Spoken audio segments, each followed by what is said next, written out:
for Monday, 2013, May 27th, here at the Auditorium at 7 p.m. And we'll start off, Mr. Hout, for introduction to late items, please.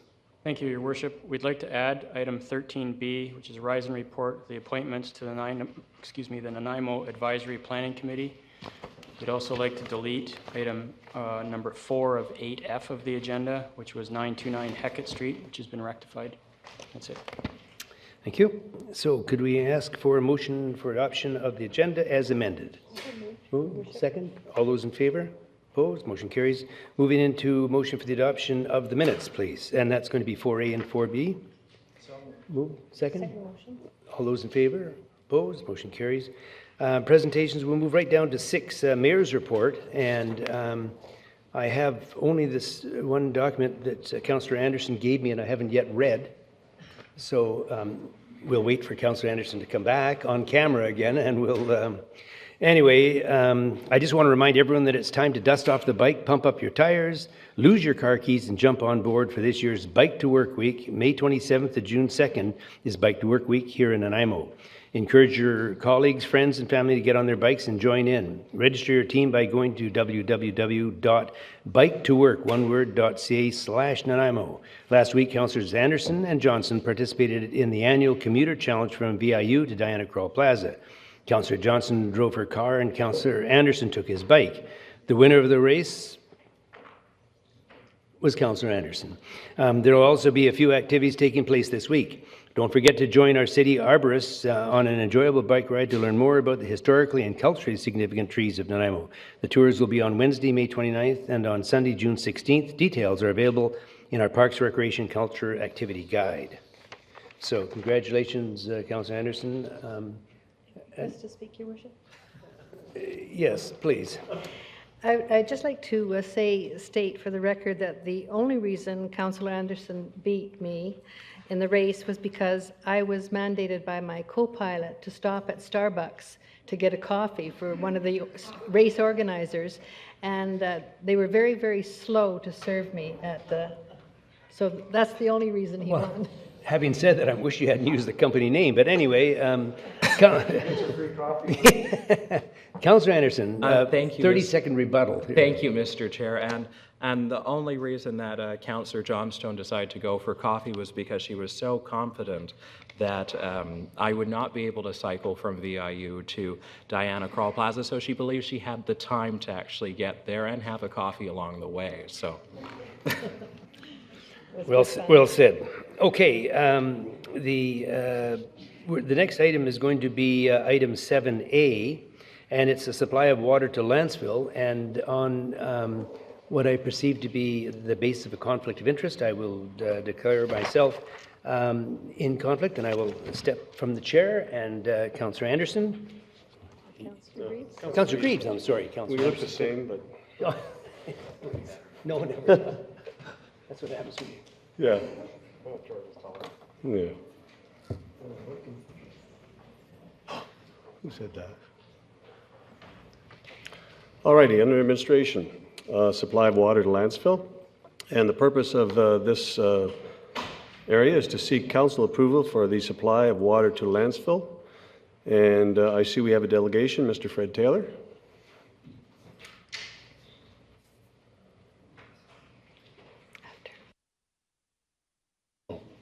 But your name was up here.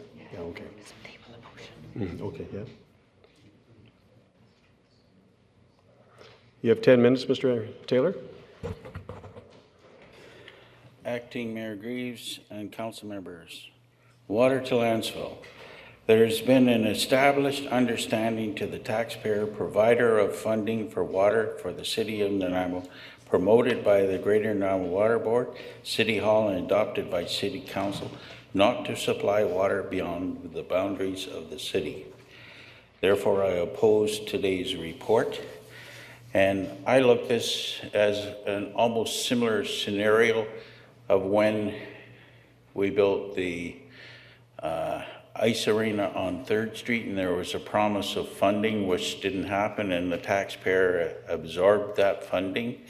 Here we've got a promise of where our money is going, and now going to use this the source of water somewhere else. And you all know the active members of council today, the ombudsman come over here and I understand shook his finger and everybody said we won't do that again. Where the money goes, we'll use it appropriately. So therefore, I'm against supplying water outside the boundaries. Thank you. And if you so wish to see the picture, the top left-hand picture is Jump Lake empty with the logging road across the bottom. And the spillways and that's pretty empty. How often this occurs, I do not know because I don't have the freedom of access on an ongoing basis. So I'm concerned how much more we pass our water around. Plus, I keep getting the feeling that as we get into more and more debt for treatment plants, and you know they've been searching for another dam site, etc., it just forces more expenditure as we want to use more at the other end. So the poor taxpayer keeps digging into his pocket more and more. Thank you. Thank you. Moving on, we have a staff recommendation. If someone would like to move that. Councillor Johnston. Thank you, Acting Councillor Greaves. I'd like to make a motion to table this recommendation until all members of council are present. This is an extremely important decision that we've always insisted that all members be present at the discussion, and I would prefer to wait till all members are present, and I'd like to make that motion. Thank you. Do I have a seconder? All right. Discussion? No discussion, then there's no debate. There is no debate and there's no discussion. All in favor of the motion? Those opposed? Motion's carried. Someone get the mirror, bring them back in.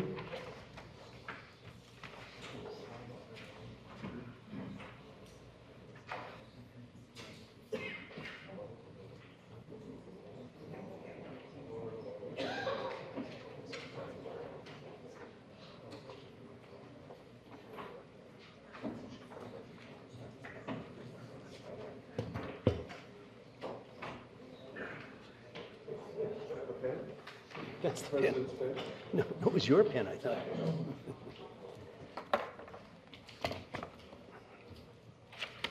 I had my place and shut the book.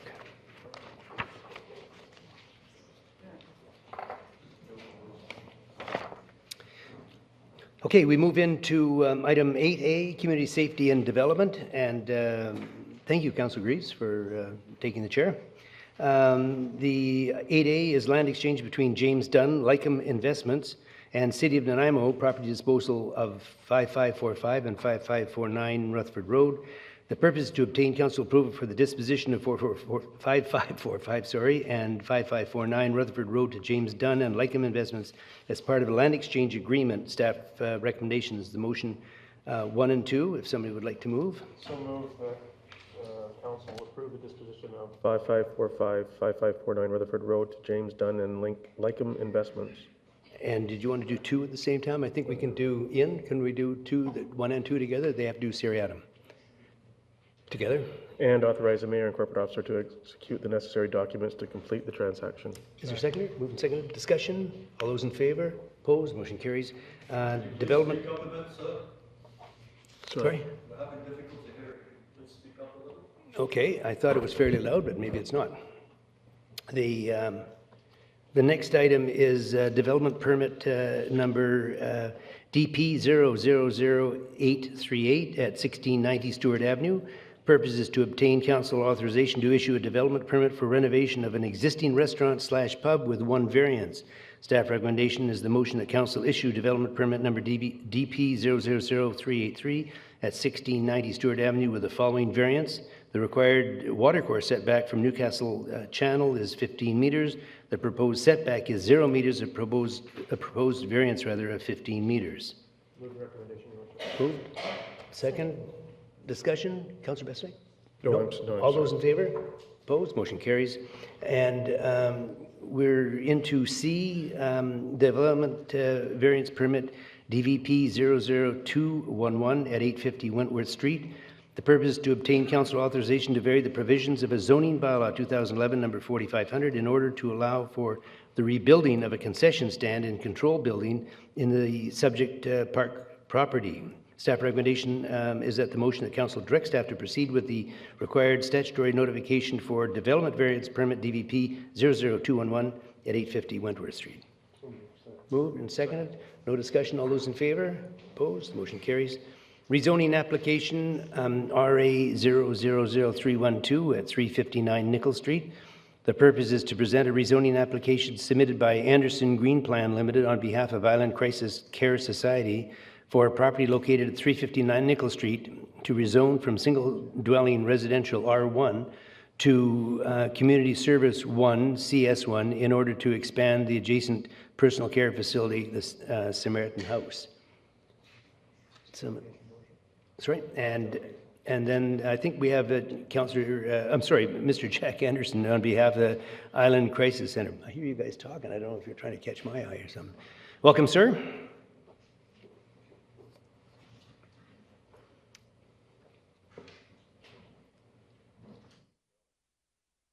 Very much. It's an absolute privilege to represent the Island Crisis Care Society. They are a very unique group in our society that reaches out to communities and the most vulnerable, and it's an honor to represent them.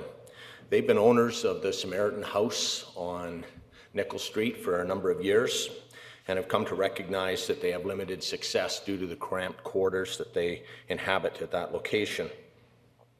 They have subsequently purchased the adjacent lot to the south, and they're looking at the opportunity to be able to expand their facilities onto that adjacent lot.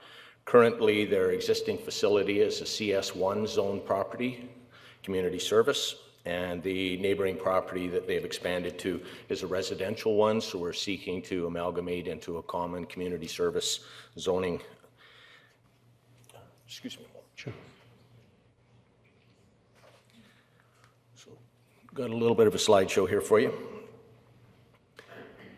The objectives of the society are to maintain their outreach to the women in crisis. They offer emergency shelter programs throughout the community, and in particular to those that are most vulnerable.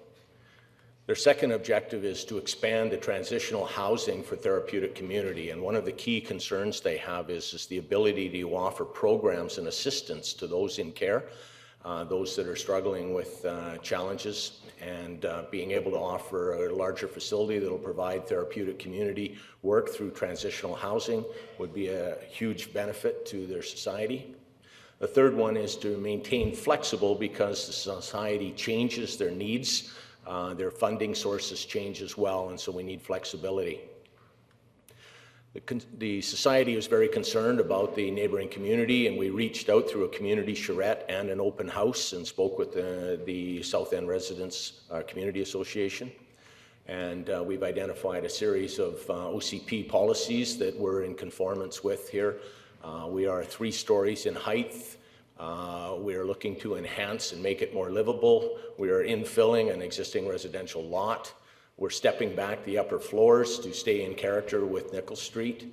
We're bringing in a very energy efficient building design with passive solar, one of my key passions, as many may be aware. And we're providing access to adequate and affordable housing throughout. We're supporting community services for residents in need of assistance and assisting in the well-being of the residents of the neighborhood.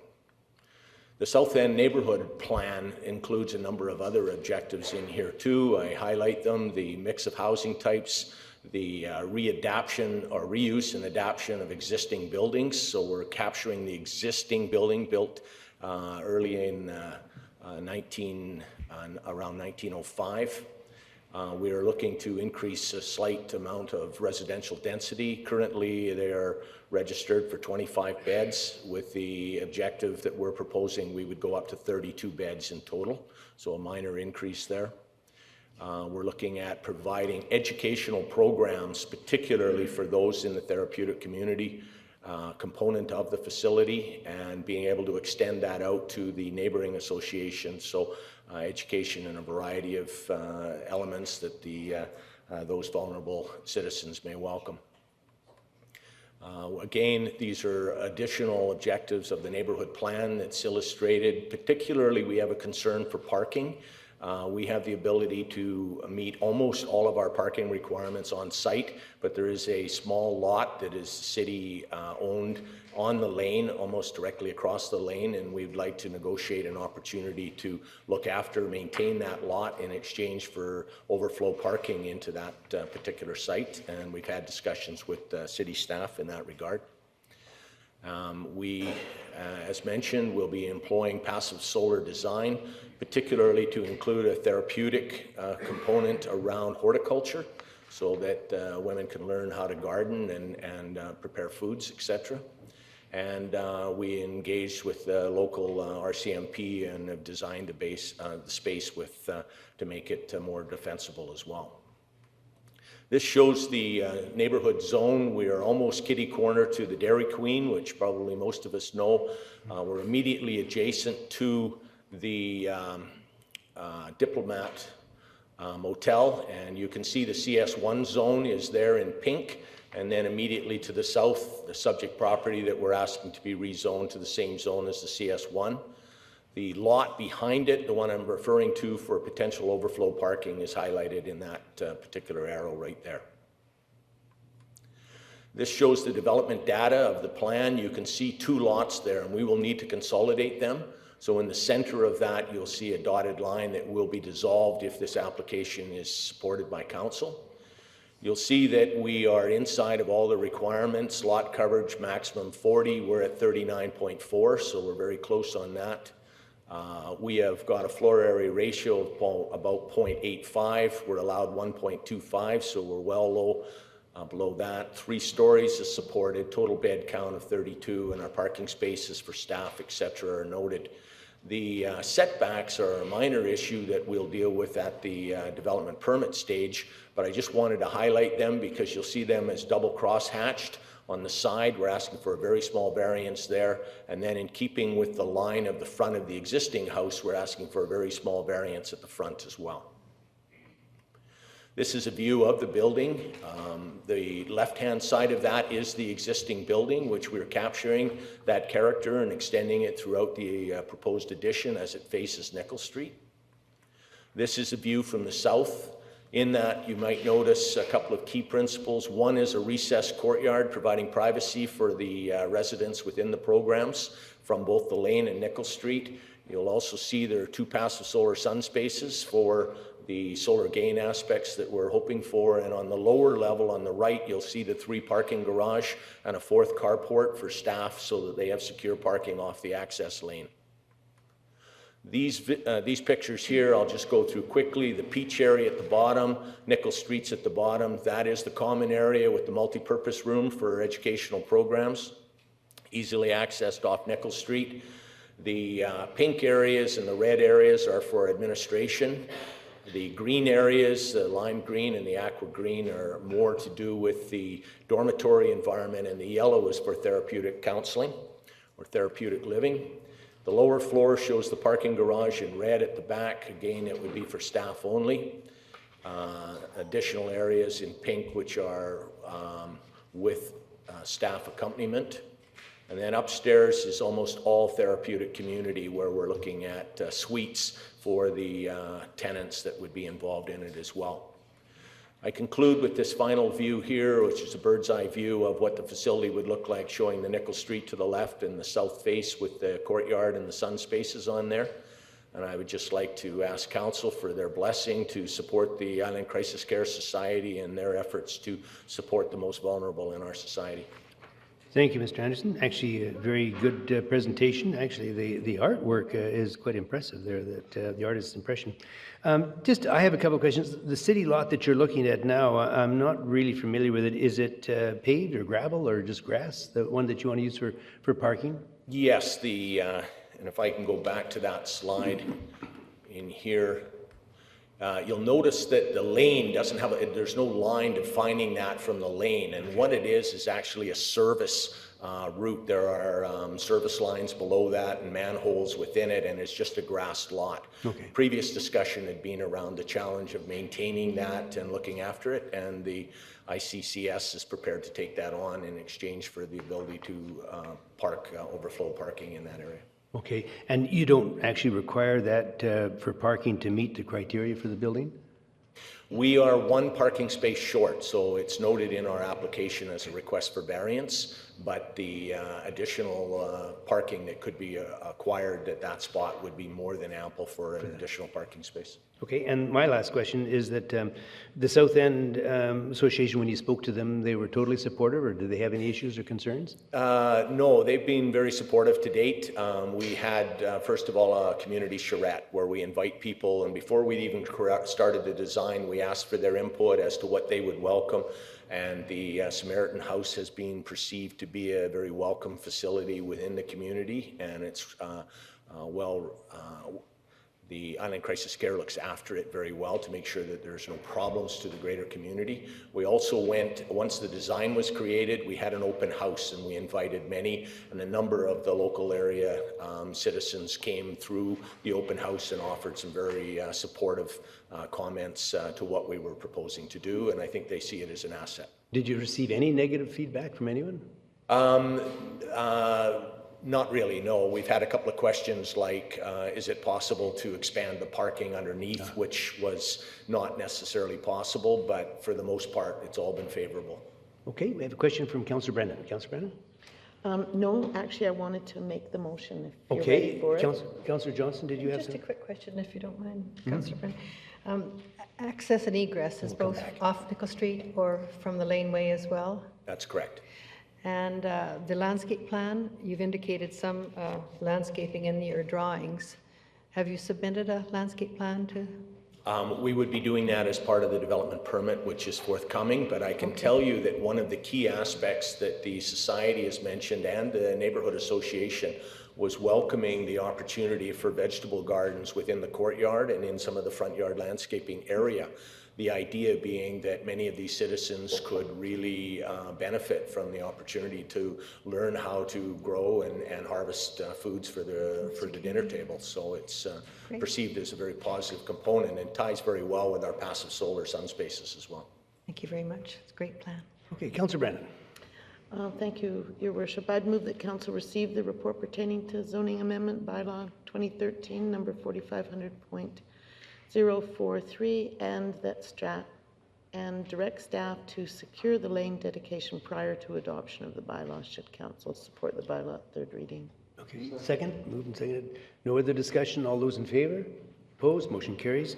Moving into the bylaw, did you want to move the bylaw, Councillor Brennan, as well, or will? Pardon me? We'll move it. Yeah, yeah. Oh, it sounds like George is, so. Allow me to push your speaker for you that, RA 312 to rezone the property from single dwelling residential R1 to community service 1 CS1 to facilitate the expansion of the adjacent personal care facility Samaritan House past first reading. is there a second? Moved and seconded. All those in favor? Opposed, motion carries. And that zoning amendment bylaw 2013 number 4500.043 pass second reading. Second, all those in favor? Opposed, motion carries. Item E is unauthorized suites. It's requested that council hear anyone wishing to speak with respect to the unauthorized suites at 4494 Rutherford Road and 422 Wharton Street. The purpose is to obtain council's authorization to enforce the provisions of the community charter, and the staff motion that council pursuant to section 7.2 and 7.3 of the community charter order the owners of the following properties to remove the unauthorized suites or bring them up to a standard within 30 days. The first property is 4944 Rutherford Road, unauthorized suite in a single family dwelling. Is there anyone in attendance that'd like to speak to matters related to 4944 Rutherford Road? The second property is 422 Wharton Street, unauthorized suite in a single family dwelling. Is there anyone in attendance that'd like to speak to matters related to 422 Wharton Street? And so those are the two, if somebody would like to make the motion. Staff's recommendation. Staff recommendation.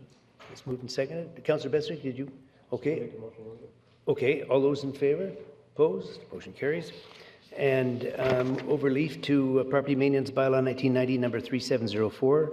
It's requested that council herein wishing to speak with respect to property maintenance for the properties listed below. And we'll go through there and then we'll go back to the motion. There's 3 properties listed. The 4th one has been eliminated, number 4 at the bottom. The first property is 552 Rose Hill Street. Metal, wood, construction materials, bottles, cans, plastic, yard waste, and miscellaneous debris. Is there anyone in attendance that would like to speak to matters related to, nice, to 552 Rose Hill Street? Okay, the second property is 307-309 5th Street, derelict trailer, unlicensed vehicles, discarded furniture, derelict boat, wood, tires, garbage, and miscellaneous debris. Is there anyone in attendance here tonight that would like to speak to matters related to 307-309 5th Street? And the final one is 186 O'Hara Place, overgrown blackberry bushes. Is there anyone in attendance that would like to speak to matters related to that property at 186 O'Hara Place? Seeing none, if somebody would like to make the motion, council recommendation, okay. And second, and the motion is that council pursuant to property maintenance bylaw 1990 number 3704, direct the owners of the following premises to remove the materials as listed below. Within 14 days, the work will be done by the city or its agents at the owner's cost. All those in favor? Opposed? Motion carries. Moving down into corporate services, 2013 Grants Advisory Committee recommendation. Purpose to obtain council approval of the committee's recommendations regarding a permissive tax exemption application. The committee recommendation is the motion that Council 1 award a permissive tax exemption to trustees of the Chase River Congregation of Jehovah's Witness for 2014, which is PTE 03, and 2 deny the trustees of the Chase River Congregation of Jehovah's Witnesses a cash in lieu of 2013 taxes in the amount of $4,811.95, which is an estimated value. Move committee's recommendation, Your Worship. And moved and seconded. All those in favor? Opposed? Motion carries. Move into the minutes of the Grants and Advisory Committee meeting held 2013 March 20. Staff recommendation is that the motion that council receive for information the minutes of the Grants Advisory Committee meeting held that same date. Move and second. All those in favor? Opposed? Motion carries. Community Services, approval of lease agreement to Nanaimo Buccaneers Hockey Club Limited. Absent yourself on a perception of conflict. Okay. Business relationship. Business relationship. Fine, thank you. We can show that Councillor McKay absented himself. The purpose is to obtain council approval to issue a 20-year lease to the Nanaimo Buccaneers Junior Hockey Club Limited to facilitate the construction and maintenance of a dressing room on city-owned land located at the Nanaimo Ice Centre at 750 3rd Street. Okay, there's 2 there. Are you going to move? Okay, 1 and 2. Second, 1 and 2. All those in favor? Opposed? Motion carries. And we can maybe... Do you want to retrieve Councillor McKay, and then we'll go on with the bylaws with no accompanying report?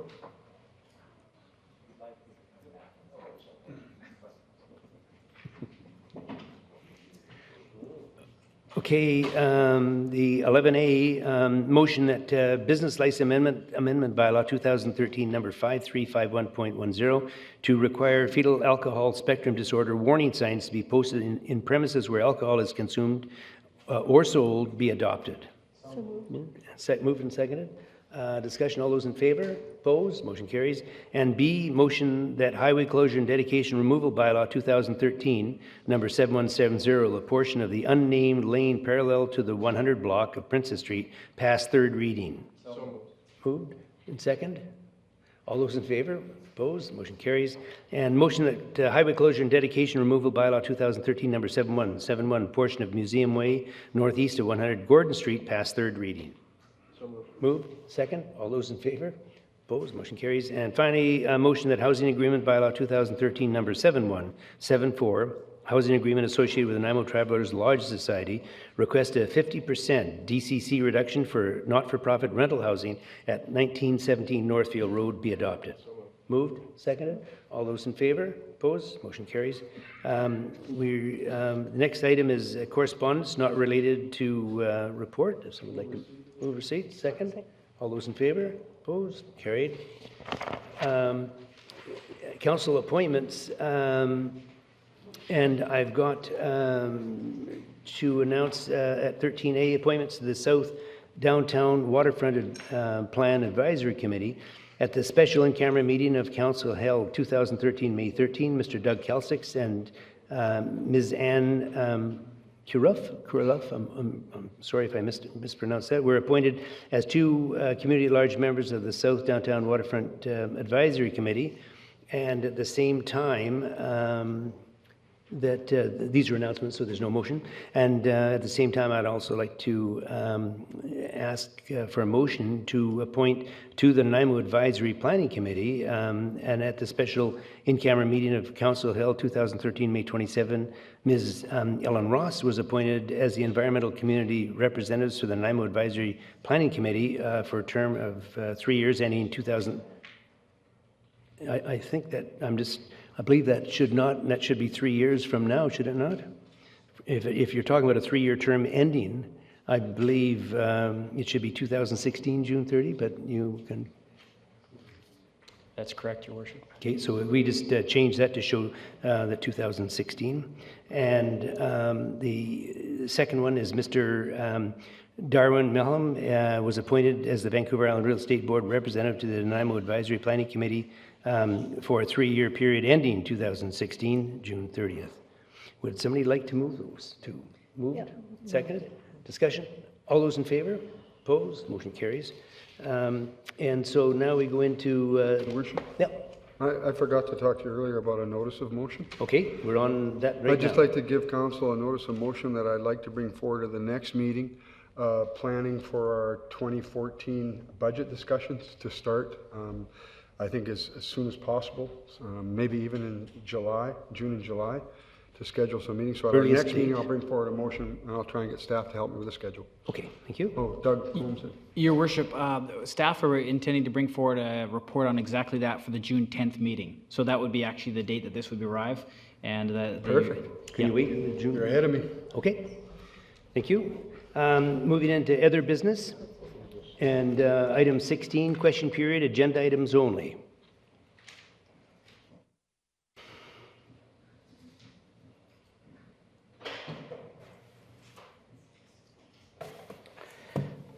Fred Taylor. I would like to ask a question about 1600 Stewart Avenue, 8B. 8E? Unauthorized suites? There's some language in here about the building being on the water lot. How far onto the water lot is the building? Your Worship, he's referring to 8B, Bravo. Oh, it's 8B you're referring to, okay. Sorry. 1690 Stewart Avenue. 1690 Stewart. Yeah, is there a staff comment on that? Mr. Swaby? Your Worship, if it's not obvious on the schedule, which I'm getting to, then I'll get back to Mr. Taylor tomorrow. Okay. Well, my point in raising that, if it's out on the water lot, it's not a zero setback, it's a minus how many feet it's sitting out in the water, would it not be?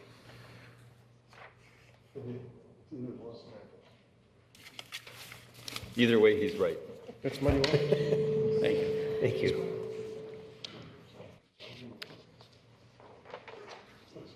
Gord Fuller, 604 Nickel Street. I'm just curious as to whether city property is held to the same standards as residential properties when it comes to property maintenance. Because just for your information, the lot that the gentleman was talking about behind Samaritan House is quite overgrown with blackberries. Okay, this is the one that he's going to use for parking? Is this the one? That's the one they would like to use for parking, but it is a city lot, and it's routinely overgrown with blackberries. Well, that's why we're very serious about trying to have parking there. It'll eliminate that problem, so thank you. Okay?